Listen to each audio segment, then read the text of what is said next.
हमारे स्टूडेंट्स, तो आज हम वीडियो नंबर 12 में आपको रहने जा रहा हूँ। चैप्टर 3 निःशक्त जनों यानी विशेष योग्यजनों की देखभाल। विशेष योग्यजन मीन्स थोड़े अक्षम होते हैं, अपन विकलांग ही कहते हैं इन लोगों को। तो इनके बारे में आप लोगों को बताने जा रहा हूँ मैं, इनकी देखभाल किस प्रकार गवर्नमेंट की करती है। निःशक्त जनों को अन्यथा सक्षम या विशेष योग्यजन भी कहा जाता है।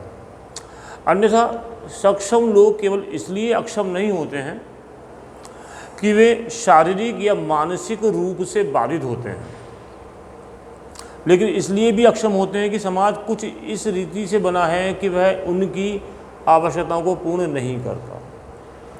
समस्त विश्व में निःशक्तता या अक्षमता को जिस अर्थ में समझा जाता है उनमें निम्नांकित लक्षण है, बता रहा हूँ मैं आपको। अक्षमता, निरोग्यता को एक जैविक कमजोरी माना जाता है। अक्षम व्यक्ति को हमेशा पीड़ित व्यक्ति के रूप में देखा जाता है। यह विश्वास किया जाता है कि निरोग्यता उस निरोग्य व्यक्ति के अपने प्रत्यक्ष ज्ञान से जुड़ी हुई होती है। अमूमन विश्व के सभी भागों में एक ऐसी संस्कृति व्याप्त है जहाँ शारीरिक पूर्णता को आदर की दृष्टि से देखा जाता है, परंतु पूर्ण शरीर का अभाव असामान्य है माना जाता है। यदि किसी की आंख नहीं है, अंधा है या विकलांग है, पैर में प्रॉब्लम है, चल नहीं पा रहा, तो उसको है दृष्टि में देखा जाता है। ओके, तो ऐसी सोच का मूल कारण उस सांस्कृतिक संकल्पना में निहित है जो असमर्थ या दोषपूर्ण शरीर को दुर्भाग्य का परिणाम मानती है। बहुत ही दुखद पहलू यह है कि भारत में प्रचलित प्रमुख सांस्कृतिक विचारधारा एवं संरचना विकलांगता को पिछले जन्मों के कर्मों को परिणति मानती है कि कुछ कर्म ऐसे किए होंगे जो इसको इस जन्म में ऐसा फल भोगना पड़ रहा है, तो उसको कुछ हे दृष्टि में देखते हैं, उसको अच्छा नहीं मानते हैं। हमारी संस्कृति में ऐसा है, परंतु अन्यथा अक्षम शब्द इसमें से किसी भी अवधारणा को स्वीकार नहीं करता।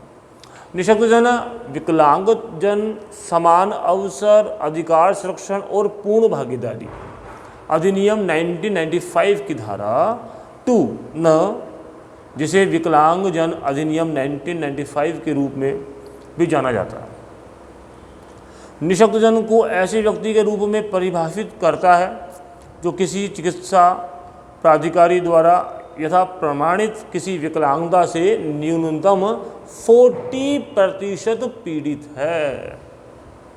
यह विकलांगता दृष्टि बाधिता हो सकती है, अल्प दृष्टि हो सकती है, कुष्ठ रोग हो सकती है, श्रवण, कानों से जो सुनते नहीं है, श्रवण बाधिता हो सकती है, विकलांगता, चलन विकलांगता हो सकती है, मानसिक रोग से वो पीड़ित हो सकता है या मानसिक मंदता कह सकते हैं, और भी बहुत सी ये हैं।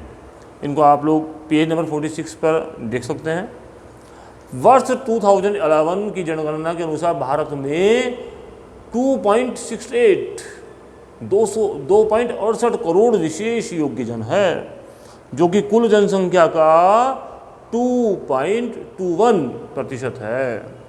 और कुल विशेष योग्यजनों में से करीब 1.5 करोड़ तो पुरुष हैं और 1.25 करोड़ समथिंग 1.18 करोड़ स्त्रियां हैं। विशेष योग्यजनों हेतु संवैधानिक प्रावधान के बारे में हम लोग जानना चाहेंगे। तो देखें, अनुच्छेद 41 के अनुसार राज्य अपनी आर्थिक सामर्थ्य और विकास की सीमाओं के भीतर काम पाने के, शिक्षा पाने के और बेकारी, बुढ़ापा, बीमारी और निःशक्त जनता तथा अन्य अनहर अभाव के मामलों में लोक सहायता पाने के अधिकार को प्राप्त कराने का प्रभावी उपबंध करेगा। तो इसके अलावा अनुच्छेद 243(6) की 11वीं अनुसूची और अनुच्छेद 243(ब) की 12वीं अनुसूची जो है आर्थिक विकास और सामाजिक न्याय की योजनाओं के कार्यान्वयन से संबंधित क्रमशः पंचायतें एवं नगरपालिकाओं की शक्तियों एवं जिम्मेदारियों से संबंधित है। समाज में अन्य कमजोर वर्गों में विकलांगजनों के कल्याण और उनके हितों का संरक्षण भी शामिल है। विकलांगता, समान अवसर, अधिकार संरक्षण और पूर्ण भागीदारी अधिनियम 1995 जो है एशिया और प्रशांत क्षेत्र हेतु आर्थिक और समाज आयोग द्वारा 1 से 5 दिसंबर 1992 में बीजिंग में आयोजित विकलांगजनों का एशियाई और प्रशांत दशक 1993 से 2002 की शुरू करने हेतु बैठक में अंगीकृत एशिया और प्रशांत क्षेत्र में विकलांगजनों की पूर्ण सहभागिता और समानता संबंधित उद्घोषणा को प्रभावी बनाने के लिए केंद्र सरकार ने विकलांगजन समान अवसर अधिकार संरक्षण एवं पूर्ण भागीदारी अधिनियम 1995 अधिनियमित किया था। तो भारत ने इस उद्घोषणा पर अपनी सहमति दर्ज कर हस्ताक्षर भी किए। विकलांगजन समान अवसर अधिकार संरक्षण और पूर्ण भागीदारी में अधिनियम 1995 के उपबंधों के सामंजस्य और साथ ही बेहतर कार्यान्वयन सुनिश्चित करने के दोहरे उद्देश्य के साथ सरकार ने राज्यसभा में 7 फरवरी 2014 को विकलांग व्यक्ति अधिकार विधेयक 2014 प्रस्तुत किया था। तो बच्चों, मैंने आज आप लोगों को विकलांगता के बारे में बताया, उनकी समान अवसर अधिकार संरक्षण के बारे में मैंने बताया, आपको जो पैराग्राफ बताया उससे संबंधित प्रश्न भी मैं आपको बताने जा रहा हूँ और वो आप लोग राइट डाउन कर लें, लिखते रहें आप लोग। ओके, तो पहला प्रश्न मैं बोल रहा हूँ आप लोगों को और वो प्रश्न है, आप लोग लिख लेंगे, निःशक्तजनों ब्रैकेट में विशेष योग्यजनों की देखभाल हेतु सरकार की क्या नीतियां रही हैं। यह पहला प्रश्न है आपका।